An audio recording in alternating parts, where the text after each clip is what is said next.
नमस्कार and welcome to you all India affairs. मैं हूं विकास।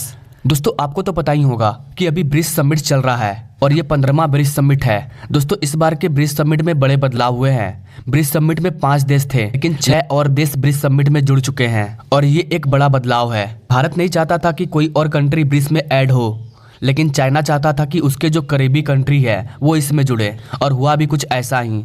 6 और कंट्री ब्रिक्स में सम्मिलित हो चुके हैं।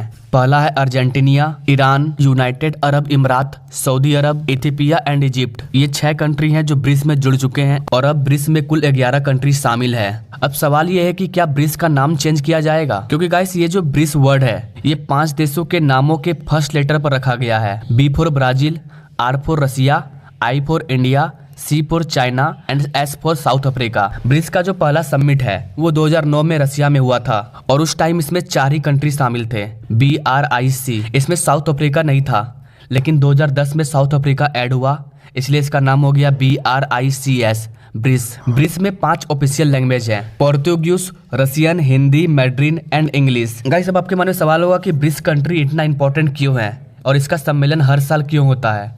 गाइस ब्रिक्स कंट्री इसलिए इंपॉर्टेंट है क्योंकि ये 5 देश से मिलकर बना है और गाइस ये 5 देश मिलकर 30% एरिया कवर करते हैं पूरी दुनिया का। दुनिया की कुल जीडीपी का 25% जीडीपी इन्हीं ब्रिक्स कंट्री में समाहित है। दुनिया की 41% आबादी इसी ब्रिक्स कंट्री में समाहित है और अब ये सारा डाटा और भी ज्यादा बढ़ जाएगा क्योंकि इसमें बड़ा बदलाव हुआ है और 6 और कंट्री ऐड हो चुके हैं। जैसा कि आप सभी जानते हैं ये 15वां ब्रिक्स समिट चल रहा है जो कि साउथ अफ्रीका में चल रहा है। आप देख सकते हैं ये साउथ अफ्रीका और यहाँ पर जो जोहान्सबर्ग है यहीं पर ये ब्रिक्स समिट चल रहा है और ये 3 दिनों तक चला, 22, 23, 24। अगर आप एक स्टूडेंट हैं तो आप इस बार के ब्रिक्स समिट का जो थीम है, जो एजेंडा है उसको जान लीजिए। इस बार का जो ब्रिक्स समिट का जो एजेंडा है वो है partnership of mutually accelerated growth, sustainable development and inclusive multilateralism. तो इस बार का ये एजेंडा है। आपके एग्जाम के पॉइंट ऑफ व्यू से आप इस थीम को याद रखिएगा। दोस्तों 20 से ज्यादा देश ऐसे थे जो चाहते थे ब्रिक्स कंट्री में ऐड होना,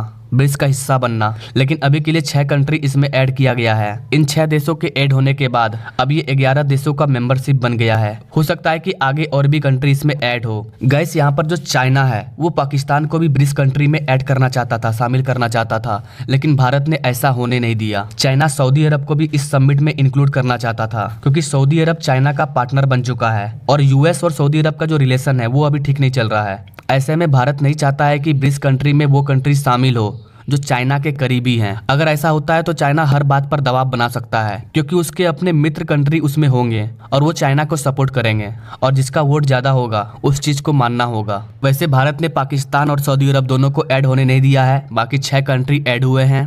और एक चीज की ब्रिक्स कंट्री में करेंसी की भी बातचीत चल रही थी कि ब्रिक्स कंट्री अपना करेंसी लाए, लेकिन भारत इसके खिलाफ है। भारत नहीं चाहता है कि कोई और करेंसी लाया जाए। भारत अपने देश के रुपीस को आगे बढ़ाना चाहता है, इसीलिए अभी यहाँ पर करेंसी को लेकर कोई बदलाव नहीं हुआ है।